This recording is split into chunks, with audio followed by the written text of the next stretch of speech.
La teoría polivagal, Stephen Porges, capítulo 2. Como nos orientamos en un mundo defensivo, modificaciones en mamíferos de nuestra herencia evolutiva. Una teoría polivagal. La base científica de la ciencia de la psicofisiología se fundamenta en la investigación sistemática de las relaciones mente-cuerpo. A diferencia de la visión complementaria de las evaluaciones mente-cuerpo dominantes en psicología y psiquiatría, la psicofisiología enfatiza una continuidad entre el procesamiento neurofisiológico y psicológico.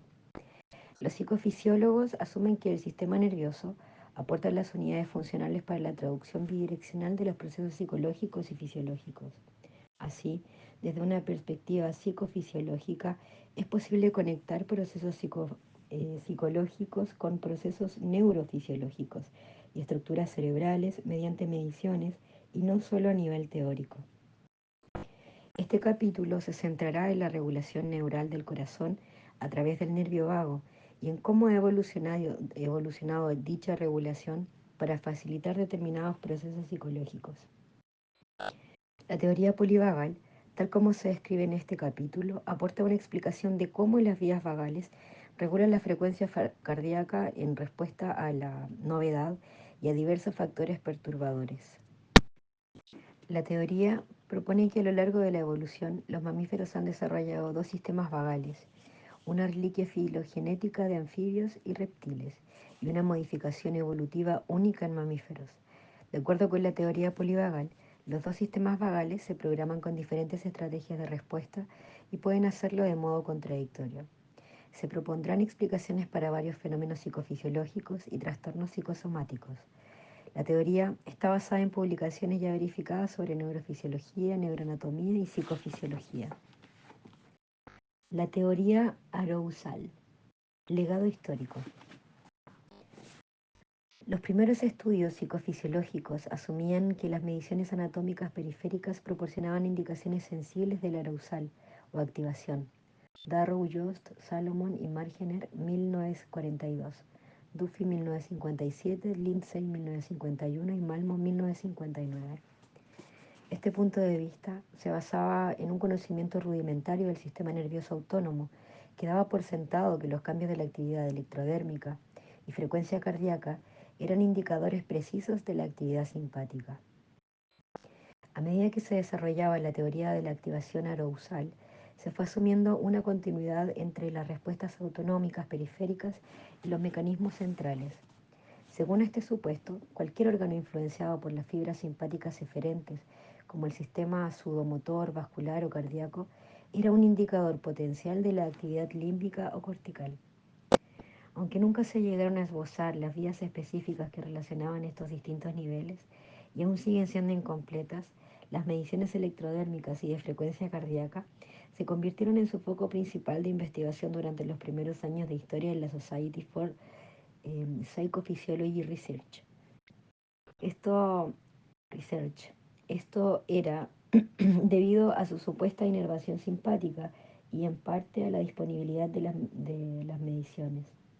Por defecto, este énfasis dio lugar a un ámbito de investigación que ignoró varios factores importantes. A. Las influencias parasimpáticas. B. Las interacciones de los procesos simpáticos y parasimpáticos. C. Los aferentes autonómicos periféricos. D. Las estructuras centrales regulatorias. E. La naturaleza dinámica y adaptativa del sistema nervioso autónomo. Y F. Las diferentes filogenéticas y las diferencias filogenéticas y ontogenéticas en organización y funcionamiento estructural. En las diversas subdisciplinas de la psicología, la psiquiatría y la fisiología, aún se siguen dejando de lado estos conceptos y enfatizando el constructo global del arousal. Esta visión obsoleta de la activación puede hacer difícil entender cómo el sistema nervioso autónomo interactúa con el ambiente y cómo contribuye a los procesos psicofisiológicos y conductuales. Por el contrario, los datos neurofisiológicos más recientes fomentan una visión más integradora del sistema nervioso autónomo. La comunicación cerebro-corazón. Perspectiva histórica. Cuando consideramos los organismos vivos como un conjunto de sistemas fisiológicos dinámicos, adaptables, interactivos e interdependientes, deja de tener sentido tratar al sistema nervioso autónomo como algo funcionalmente distinto al sistema nervioso central. Empezamos a reconocer que los órganos periféricos no flotan en un mar visceral. Están más bien anclados en las estructuras centrales por medio de las vías eferentes y envían señales continuamente a las estructuras señales regulatorias por medio de sus numerosas vías eferentes. Así, las conexiones bidireccionales entre estructuras cerebrales autonómicas y centrales son cada vez más evidentes. En consecuencia, las nuevas teorías y estrategias de investigación deben incorporar los constructos dinámicos e interactivos que conectan estructuras centrales y órganos periféricos. Darwin, 1872, aportó una perspectiva histórica a la posible importancia del nervio vago en la comunicación bidireccional entre el cerebro y el corazón. Aunque se centró en las expresiones faciales para definir las emociones, reconoció la relación dinámica entre la actividad del vago y del sistema nervioso central que acompañaba la expresión espontánea de emociones. Supuso que había vías neurales identificables que aportaban la necesaria comunicación entre estructuras cerebrales específicas y órganos periféricos para fortalecer el singular patrón de actividad autonómica asociado a las emociones. Por ejemplo, cuando la mente está intensamente activada, podríamos esperar que afectase de manera instantánea y directa al corazón. Y esto está universalmente reconocido. Cuando el corazón se ve afectado, actúa sobre el cerebro y el cerebro vuelve de nuevo a influir sobre el corazón a través del nervio neumogástrico vago, de manera que ante cualquier excitación se producirá una importante acción-reacción entre estos dos órganos, los más importantes del cuerpo.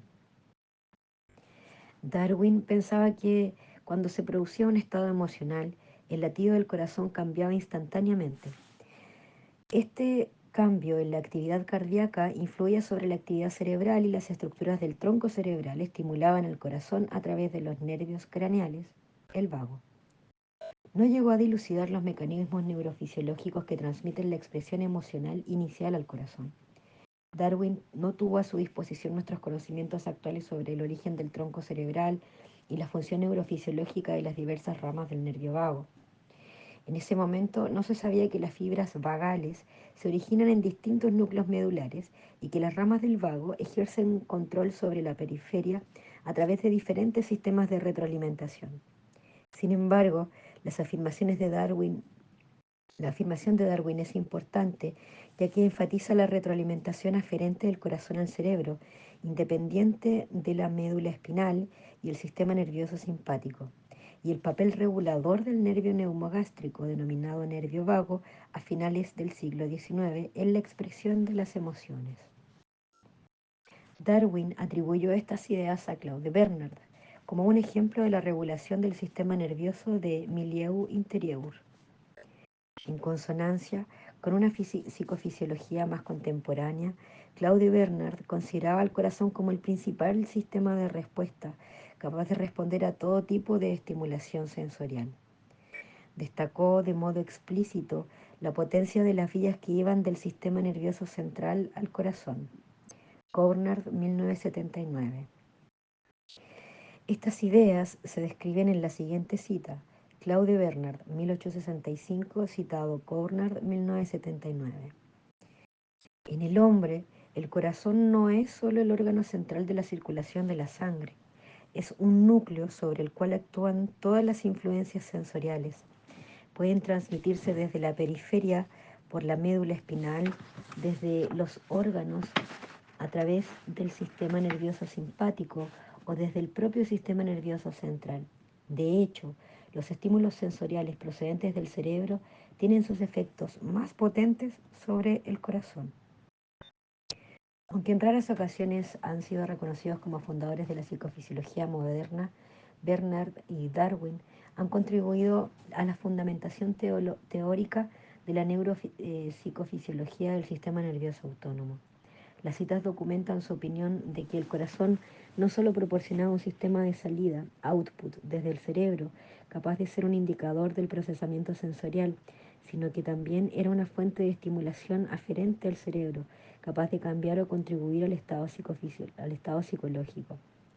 En consonancia con este sesgo teórico, durante el siglo pasado, los psicofisiólogos investigaron la sensibilidad funcional de las mediciones de frecuencia cardíaca frente a estímulos sensoriales y afectivos. Por ejemplo, Darrow 1929, Graham y Clifton 1966, Lassey 1967. Y la retroalimentación dinámica entre el cerebro y corazón es la regulación tanto del estado psicológico como del umbral para los estímulos sensoriales. Por ejemplo, Lassey 1978. La psicofisiología contemporánea ha ganado mucha de su perspectiva teórica actual a partir de las fascinantes ideas introducidas por Sokolov, 1969, sobre la interacción entre procesos autonómicos y sensoriales. El modelo de Sokolov tenía todos los componentes necesarios para la teoría integradora que relacionaba la función autonómica y el estado psicológico. El modelo incluía a. Reconocimiento de vías aferentes y eferentes tanto en el sistema autónomo como en el sistema somático. B. Un bucle de retroalimentación autonómico, la sintonización autonómica para regular los umbrales sensoriales. C. Una interfaz entre procesos autonómicos y fenómenos psicológicos, reflejos de orientación y defensivos. Y D. Regulación cerebral de la actividad autonómica por habituación. El modelo de Sokolov incluía una comunicación bidireccional entre el cerebro y la periferia. En él, los procesos autonómicos contribuyen a la sincronización de los sistemas receptores para implicarse en el entorno o desimplicarse de él. En consonancia con la opinión de Sokolov, los Lassey, por ejemplo, Lassey en 1969 y Lassey en 1978, destacaron la comunicación bidireccional entre el sistema cardiovascular y el cerebro, en la regulación de la función cardíaca y el umbral sensorial. En contraste con este énfasis en la comunicación bidireccional, Obrist, en 1976, se centró en la concordancia general entre las demandas metabólicas y la frecuencia cardíaca. Ambos argumentos tienen ventajas. Por ejemplo, la estimulación aferente de los varoreceptores tiene efectos inmediatos tanto en la función cardiovascular periférica como en el estado de activación central. Yellon, 1964. Y las demandas metabólicas asociadas al ejercicio determinan la frecuencia cardíaca por medio de la inhibición vagal. Obrist, 1981 y Rowell, 1993. Respuestas de la frecuencia cardíaca.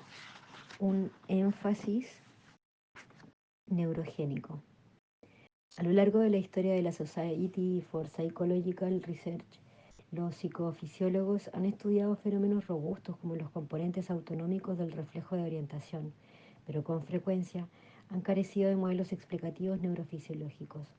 Este capítulo responde a la necesidad de aportar un modelo teórico basado en la evolución de las estructuras neurales y en la regulación neural de los procesos autonómicos para explicar diversos fenómenos psicofisiológicos como la orientación, atención y emoción. El reflejo de orientación ofrece un excelente punto de partida, basándose en los abordajes teóricos convergentes de Sokolov, 1963, y Lassey, 1969, Graham y Clifton, 1966. Se asume que el reflejo de orientación tiene un componente cardíaco. Este componente se caracteriza por una deceleración del ritmo cardíaco que influencia los umbrales perceptivos para facilitar el procesamiento de la información del entorno. Sin embargo, ¿cuáles son los mecanismos neurales que intervienen en la respuesta cardíaca de orientación? ¿O cómo argumenta Obrist acaso la desaceleración de la frecuencia cardíaca que sea meramente un epifenómeno asociado a un descenso de las demandas metabólicas que acompaña a la actividad motora reducida característica de las conductas de orientación y atención? El curso temporal de la respuesta, el efecto de los bloqueos neurales y los estudios con poblaciones clínicas apoyan la opinión de que la respuesta cardíaca de orientación es neurogénica. Primero, la desaceleración de la frecuencia cardíaca asociada a la respuesta cardíaca de orientación es rápida. Tiene lugar en pocos segundos y normalmente vuelve con rapidez al nivel basal. Segundo, Las características de latencia de la respuesta cardíaca de orientación son similares a otros reflejos neurogénicos bradicárdicos, como el optovagal, el vasovagal, el varoreceptor vagal y el químico receptor vagal. Los estudiosos de bloqueo con atropina demuestran que la bradicardia de corta latencia asociada a los reflejos de orientación como al acondicionamiento clásico está mediada por las vías colinérgicas vagales. Por ejemplo, Bernstein, Casiopo y Kigley 1994, Obrist 1981 y Schneiderman 1974. Los estudios con ancianos y otras poblaciones clínicas con neuropatía periféricas o problemas de regulación autonómica, por ejemplo diabetes, documentan déficit de función vagal.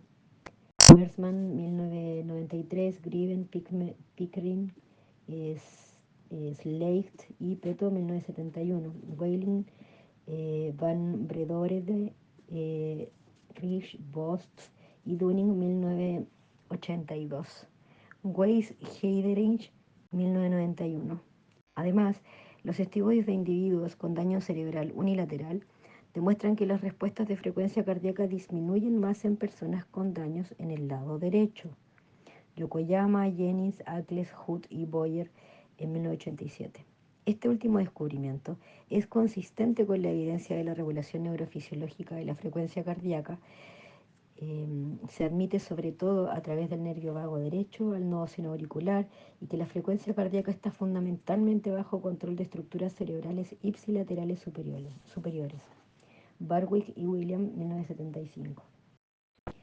Aunque las influencias vagales que producen la desaceleración del ritmo cardíaco pueden actuar sinérgicamente en la inhibición simpática, las desaceleraciones de latencia corta vienen determinadas principalmente por el vago. Se podría argumentar que, dado la reactividad de latencia corta de la frecuencia cardíaca está mediada por el vago, la magnitud de la respuesta cardíaca de orientación sería, por tanto, un índice de regulación vagal. La paradoja vagal. Al intentar estructurar un modelo neurogénico de regulación vagal para explicar los fenómenos psicofisiológicos, puede verse una inconsistencia clara entre los datos y la teoría. La teoría fisiológica atribuye el control cronotrópico del corazón, frecuencia cardíaca y la amplitud de la arritmia sinusal, RSA, a mecanismos vagales directos. Por ejemplo, Jordan, Khalid y Schneiderman y Speer, 1982, Catone y Hin, 1975. Sin embargo, aunque hay situaciones en las que ambas medidas covarían, por ejemplo durante el ejercicio y el bloqueo colinérgico, hay otras en las que dichas mediciones parecen reflejar fuentes de control neural independientes. Esta discrepancia se ha tratado de explicar desde distintos puntos. En primer lugar, se ha argumentado que la RSA y la frecuencia cardíaca media durante el bloqueo simpático reflejan dimensiones diferentes de actividad vagal. Por ejemplo, la frecuencia cardíaca media podría considerarse como un reflejo de las influencias vagales tónicas y la RSA como un reflejo de las influencias vagales fásicas. Por ejemplo, Bernson, Casiopo, Kigley, Jennings, Mike Knight, Malik y Camp, 1993. En segundo lugar, se ha propuesto que la discrepancia es debida a variaciones en los parámetros respiratorios, Grossman, Karemaker y Weiling, 1991, ya que la RSA puede modificarse por la frecuencia respiratoria y el volumen corriente. En tercer lugar, se ha planteado que la variación de los métodos de cuantificación puede contribuir a la divergencia entre la RSA y la frecuencia cardíaca. Birne y Porges, 1993, Porges y Borrer, 1990. En cuarto lugar, se ha argumentado que la RSA no mide de forma fiable el tono parasimpático, ya que disminuye con la estimulación varorefleja. Goldberg, Ahmed, Parker y Kadish, 1994. Y en quinto lugar, se ha planteado que la frecuencia cardíaca promedio depende de una interacción compleja y dinámica entre los sistemas simpático y vagal, lo que dificulta que se pueda aislar una dimensión del tono vagal. Berson, Casiopo y Kigley, 1991. Los debates a menudo han estado relacionados con la definición del tono vagal como algo que viene determinado por el bloqueo neural. El efecto funcional del bloqueo neural sobre la frecuencia cardíaca se ha utilizado como el criterio de medición del tono vagal o control parasimpático. Por ejemplo, Catone y King, 1975. Los investigadores han argumentado que la RSA no es un índice preciso del tono vagal porque los niveles de prebloqueo aislados de la RSA no se corresponden de modo preciso con el cambio pre-post de la frecuencia cardíaca. Porges en el 1986 adujo, por el contrario, que la discrepancia tenía que ver en parte con el criterio de medición seleccionado. Demostró que la RSA presentaba una curva de respuesta dependiente de la dosis más sensible al bloqueo vagal con atropina que la frecuencia cardíaca.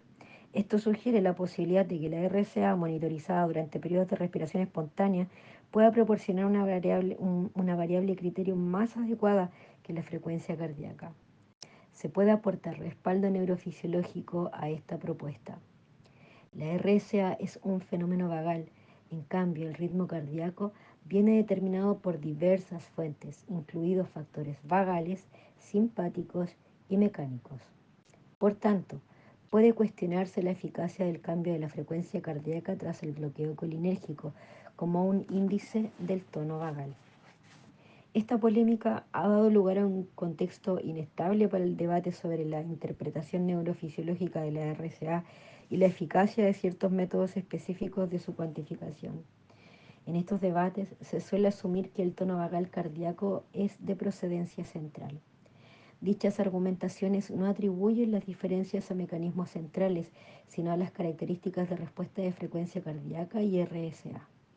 Con base en esto, la divergencia se ha atribuido a la función de transferencia del nodo sinoauricular que atenuaría las oscilaciones de alta frecuencia, o la función de transferencia estadística del método de cuantificación de la RCA, pero no se ha considerado que esté en función del output neural diferencial.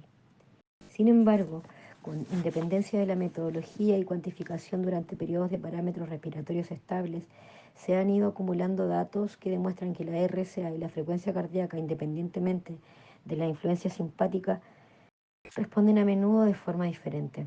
Aunque se asume tanto la bradicardia neurogénica como la supresión de la RSA o la variabilidad del ritmo cardíaco observado durante el proceso atencional, eh, tienen origen vagal. A menudo se presentan de manera independiente o en aparente contradicción fisiológica. Borges, 1972. Se han observado diferencias similares entre los niveles de frecuencia cardíaca y la RSA durante la inhalación de anestésico, disminuyendo la RSA de modo importante. Al tiempo de la frecuencia cardíaca permanece inmodificada. Donichfeld y Borges, 1985.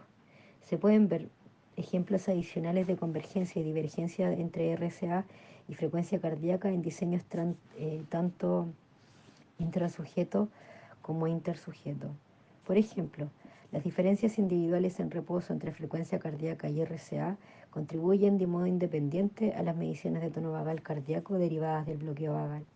Por ejemplo, Grossman y Colay, 1993. Sin embargo, puede verse convergencia en un individuo durante el ejercicio durante los incrementos monotónicos de carga metabólica se reflejan tanto en un incremento de la frecuencia cardíaca como en una disminución de la RCA. O durante el bloqueo neural con atropina, cuando ambos índices cardíacos se reducen en modo dependiente de la dosis. La relación entre la RSA y la frecuencia cardíaca pueden cambiar en el mismo individuo y entre individuos. En nuestro laboratorio hemos observado que la relación entre la RSA y la frecuencia cardíaca varía con el estado conductual. Rignolo, Dousand, Roosevelt y Porges, 1994. Una monitorización ambulatoria de 24 horas con adultos señala que, durante los estados de somnolencia y sueño, la correlación entre la RCA y la frecuencia cardíaca es significativamente más baja que durante los estados de alerta. Por ello, en ocasiones la RSA y frecuencia cardíaca parecen reflejar los mismos procesos fisiológicos, mientras que otras veces parecen reflejar procesos independientes. En contraposición a los datos observables, la investigación fisiológica defiende una covariación entre estos dos parámetros, porque las fibras vagales cardia inhibitorias que van al corazón tienen propiedades funcionales consistentes caracterizadas por bradicardia y un determinado ritmo respiratorio con la estimulación neural. Por ejemplo, de Jordan, 1982. A esta contradicción, basada en el supuesto de un único origen vagal central, se la conoce como paradoja vagal y está resumida en la tabla 2.1. La paradoja vagal, tabla 2.1. Un origen central común. 1. El aumento del tono vagal produce bradicardia neurogénica. 2. El descenso del tono vagal produce supresión de la RSA. 3. La bradicardia se produce durante periodos de la supresión de la RSA. La paradoja vagal es fundamental para la interpretación de diversas condiciones psicofisiológicas y clínicas. Por ejemplo, si la bradicardia tiene lugar durante los reflejos de orientación, es vagal. ¿Por qué se observa bradicardia con frecuencia durante periodos de la RSA reducida? Lo cual también es un índice tanto de atención como de control vagal del corazón. Si el tono vagal monitorizado con base en la RSA es un indicador positivo de salud fetal o del recién nacido, ¿por qué es entonces el tono vagal un indicador de salud negativo cuando se manifiesta como bradicardia? Si la bradicardia y la RSA se pueden suprimir seccionando el vago o mediante bloqueo farmacológico, ¿son ambos parámetros de reflejo del tono vagal? Si la bradicardia y la RSA son índices de tono vagal, ¿por qué responden entonces de manera diferente? Esta supuesta paradoja aporta un estímulo para la siguiente investigación y para el desarrollo de la teoría polivagal que proponemos, que presupone la existencia en mamíferos de dos sistemas de respuesta vagal con base anatómica. La teoría polivagal, Stephen Porges, capítulo 2, página 30. Sistema polivagal en mamíferos. Para entender la teoría polivagal propuesta, es necesario aportar información sobre la neuroanatomía y neurofisiología del vago en mamíferos. Primero, el vago no es un nervio, sino una familia de vías neurales que se originan en diversas áreas del tronco encefálico. Segundo, hay diversas ramas del vago. Tercero, el vago no es tan solo una vía eferente o motora, por el contrario, aproximadamente el 80% de sus fibras son aferentes. Agostoni, Chinook, Debourg, Daly y Murray, 1957. Cuarto, el vago está lateralizado y sus troncos nerviosos se originan en los lados derecho e izquierdo del tronco cerebral. Quinto, el vago es asimétrico, ya que los lados derecho e izquierdo realizan tareas diferentes. El vago derecho es más potente en la regulación cronotrópica del corazón. Estos puntos se resumen en la tabla 2.2. Tabla 2.2. El sistema polivagal en mamíferos. 1. Las fibras eferentes se originan principalmente en dos núcleos medulares, Na y NDV. 2. Las fibras vagales eferentes se agrupan en diversas ramas. 3. Aproximadamente el 80% de las fibras vagales son aferentes. 4. El vago está lateralizado. Y 5. El vago es asimétrico y está sesgado hacia el lado derecho. Los mamíferos son polivagales. Los distintos vagos tienen papeles diferentes en la regulación de la función visceral y se originan en distintos núcleos troncoencefálicos, cada uno con su propia organización viscerotrópica. Los distintos vagos pueden tener outputs puestos para el mismo órgano diana. Por ejemplo, es posible que durante la orientación haya un incremento de conducción vagal en una rama para producir bradicardia y un descenso en otra rama para producir tono vagal, para producir la supresión del RSA. Por ejemplo, Richards y Casey, 1991.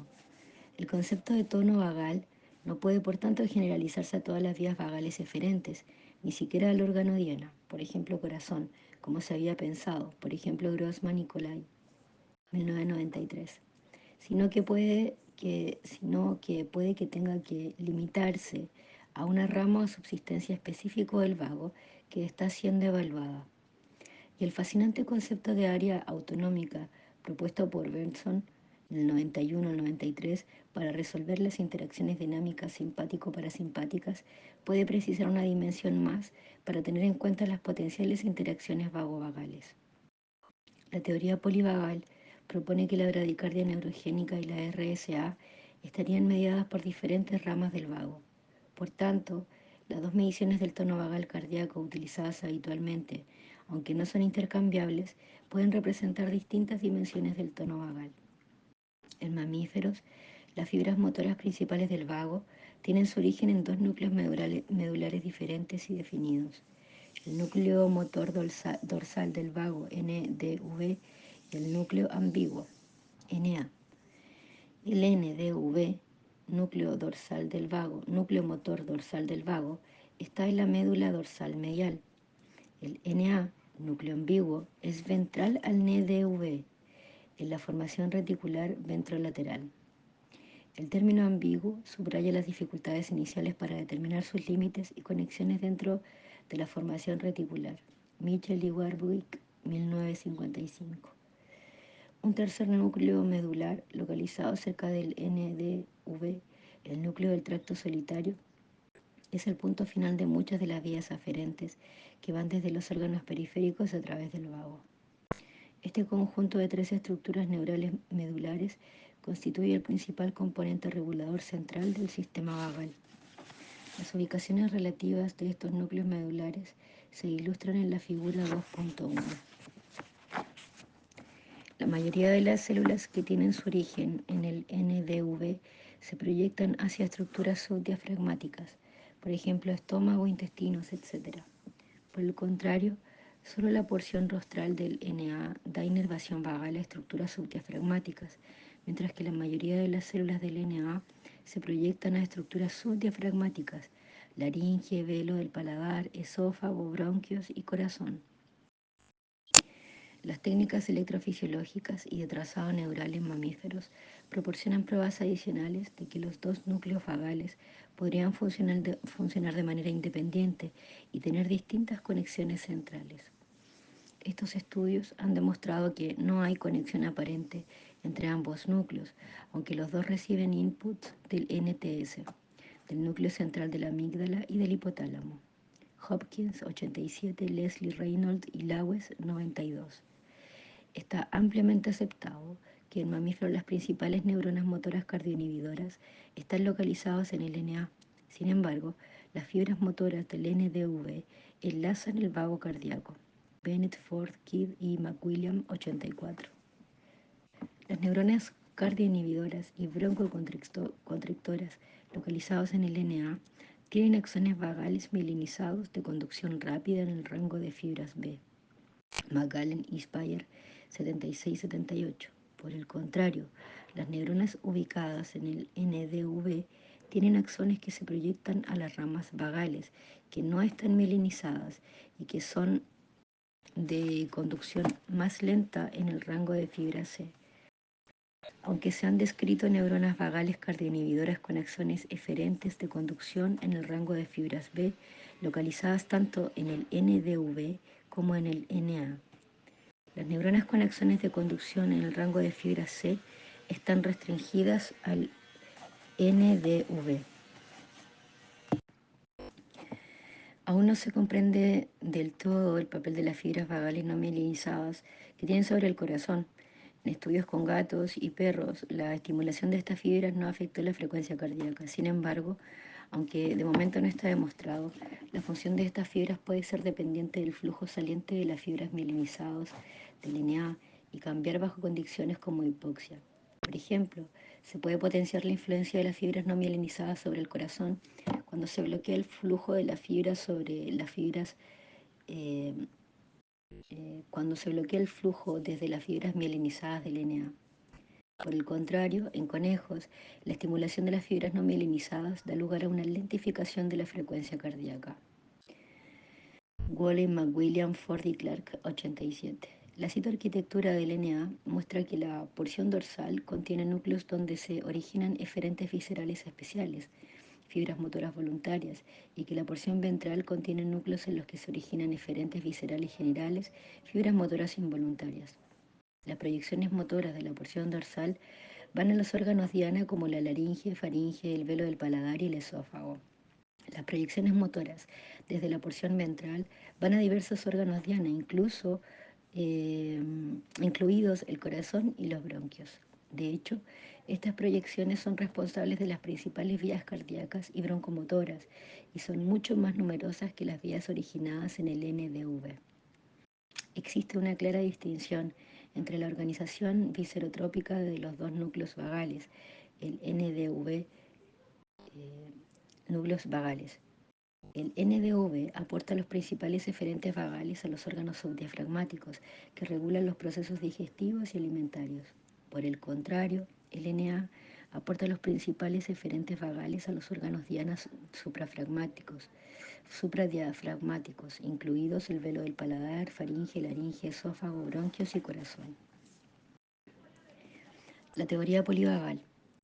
La teoría polivagal se basa en varias premisas. Algunas están sólidamente fundamentadas en datos neurofisiológicos y neuroanatómicos, y otras son de carácter más especulativo. La primera premisa describe la regulación neural de la bradicardia y la RSA. Basándonos en la premisa inicial, se hipotetiza que la bradicardia neurogénica asociada al reflejo de orientación estaría mediada por el NDV y que la supresión de la variabilidad de frecuencia cardíaca, amplitud reducida de la RSA, estaría mediada por el NA. Premisa 1. La bradicardia neurogénica y la RSA están mediadas por ramas del nervio vago y no necesitan responder conjuntamente. El respaldo fisiológico para la hipótesis de que el NDV puede contribuir a la bradicardia neurogénica con independencia del NA proviene de los estudios de lesiones de Machado y Brody en 1988. Machado y Brody, 1988, refirieron que las lesiones bilaterales crónicas del núcleo ambiguo, NA, reducían, pero no bloqueaban totalmente la bradicardia mediada por el reflejo de varoreceptores en ratas cuando éstas estaban conscientes. Por tanto, el núcleo dorsal del vago, NDV, dispone de neuronas vagales capaces de producir bradicardia con una latencia de respuesta que asocia al reflejo varoreceptor. Harrell y Gentel, McCabe y Schneiderman, 1986. Apoyan esto y aducen que el condicionamiento diferencial de la bradicardia en conejos después de una denervación sinoártica de Pavlov estaba mediado por las vías del nervio dorsal del vago. Los resultados plantean la posibilidad de que las vías vagales, que se originan tanto en el nervio dorsal del vago como en el núcleo ambiguo NA, tienen el potencial de influir sobre la frecuencia cardíaca.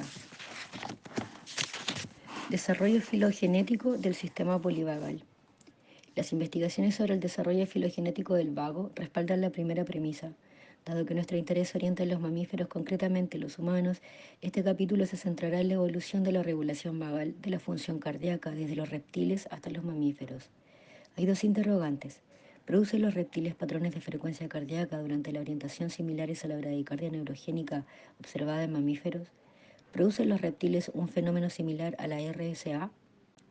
La filogénesis del nervio vago ilustra dos fenómenos, uno neuroanatómico y uno fisiológico. Desde el punto de vista del neuroanatómico, la diferenciación de la columna eferente visceral del vago es un núcleo motor dorsal, el NDV, y el núcleo motor ventrolateral, el NA. Se observa por primera vez en reptiles.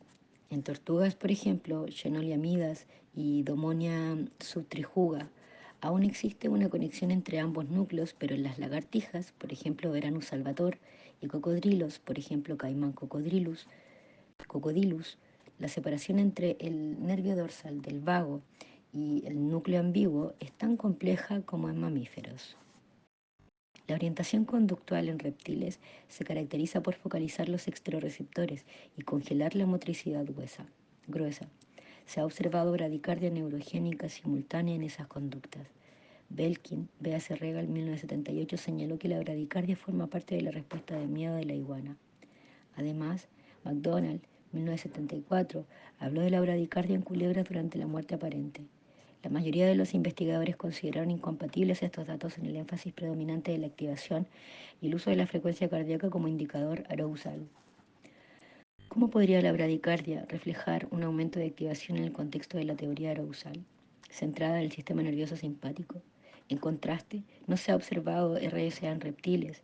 Los estudios que investigan los componentes espectrales de la frecuencia cardíaca reptiliana no han conseguido detectar oscilaciones de frecuencia cardíaca asociadas a la ventilación.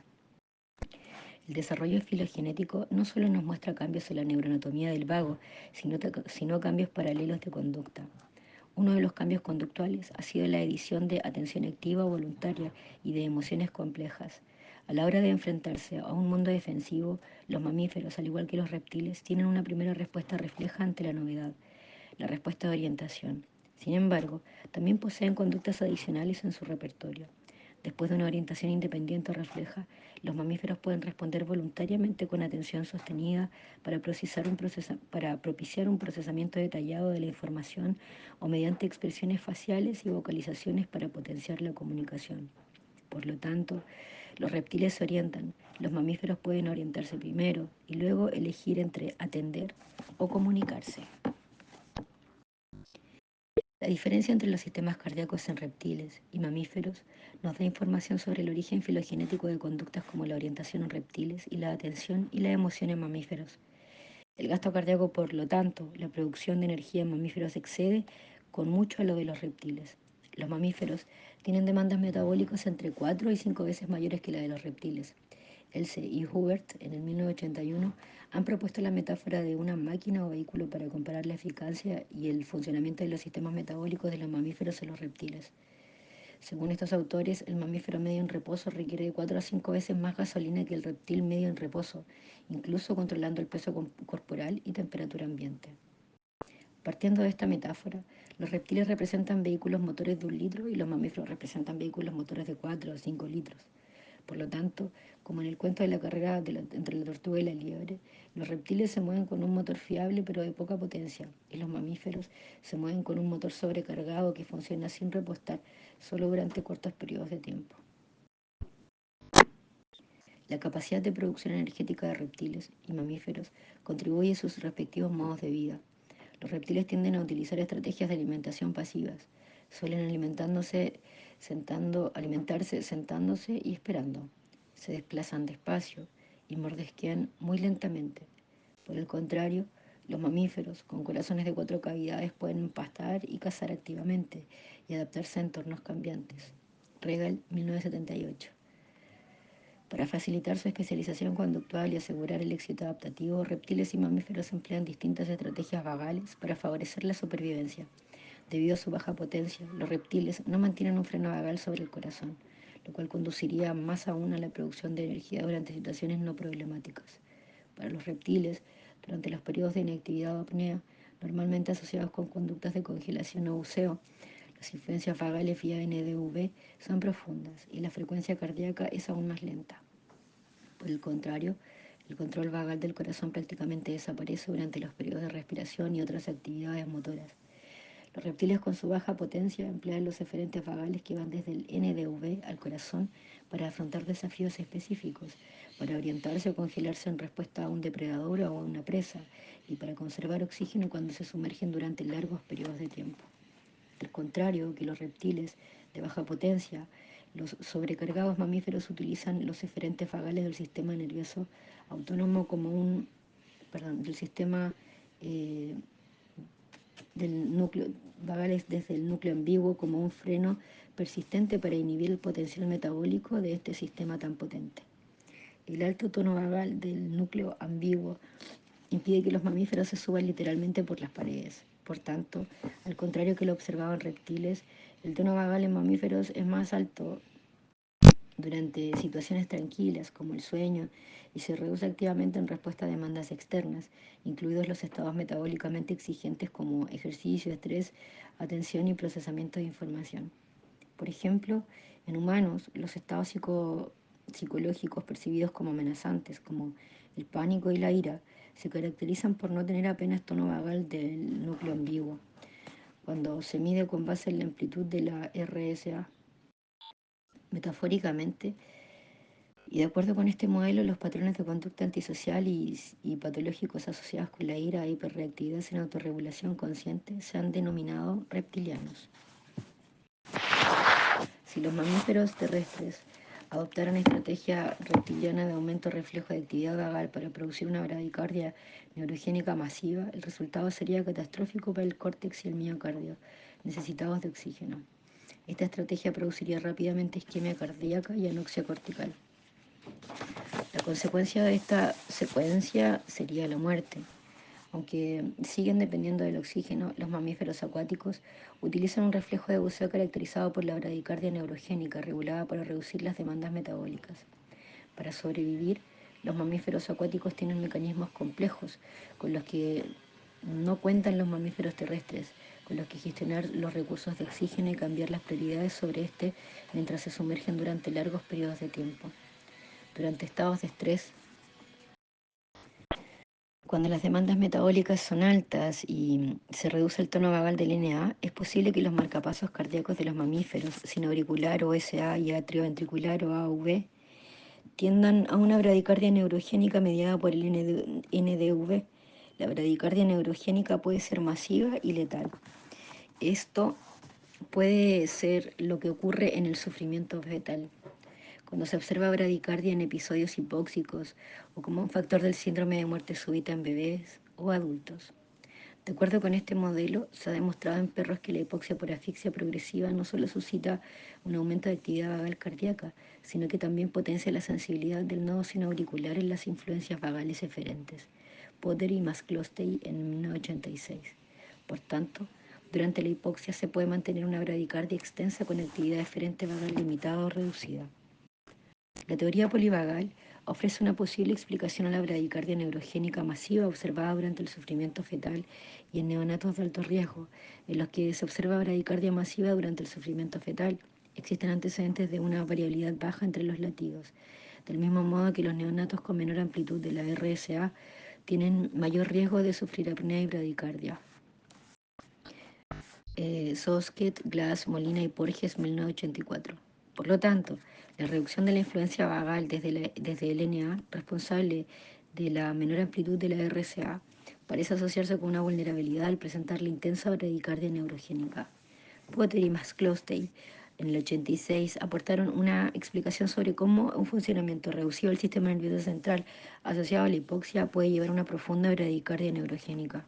Hablaron de un complejo sistema de retroalimentación entre la duración de la hipoxia, la descarga vagal eferente y la potenciación del output vagal sobre el corazón. Este sistema es capaz de mantener la bradicardia presa al descenso masivo y las descargas vagales por hipoxia, potenciando la influencia de la carga vagal en el nodo sinoauricular. En estas condiciones, aunque la bradicardia está mediada por una rama del nervio vago, por una rama del vago, la magnitud de la bradicardia viene determinada por un mecanismo periférico, ya no refleja un tono vagal mediado centralmente.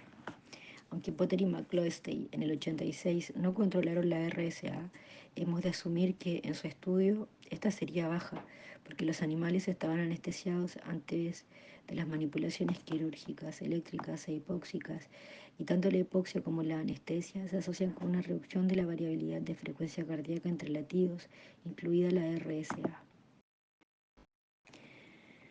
La estimulación eléctrica del núcleo motor dorsal en conejos proporciona apoyo adicional para esta bifurcación de influencias vagales.